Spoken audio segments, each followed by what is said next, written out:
per me, per tutti i commercianti e per tutti i cittadini.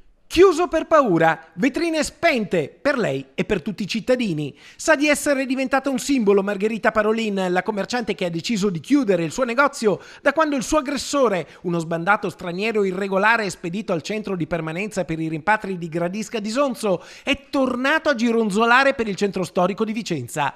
Questo perché, presumibilmente, avrebbe un certificato medico da cui risulterebbe che soffre di problemi di salute che rendono impossibile la sua espulsione dal territorio nazionale, come sancito da una sentenza della Cassazione. In ogni caso, lui è tornato.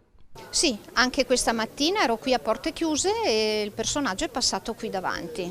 Margherita Parolin è angosciata nel vedere che il suo aggressore continua a passare davanti al suo negozio. Così, quando lui è tornato a Vicenza, lei ha chiuso il negozio e se n'è andata. Lo ha fatto per paura, sì, certo, ma anche per protesta.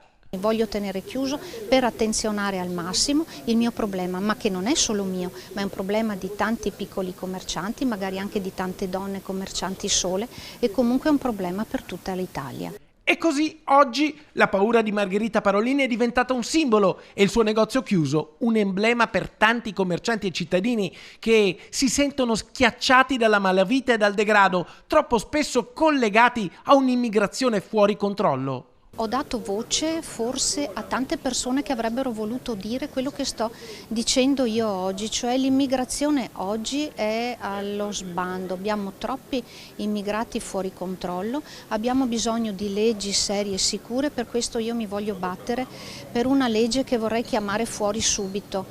Se sei una persona che delinque, che fa questi atti vandalici, che violenta, che spaccia e che va in giro col macete e col coltello, te ne vai fuori subito. Ecco, io voglio vincere questa battaglia.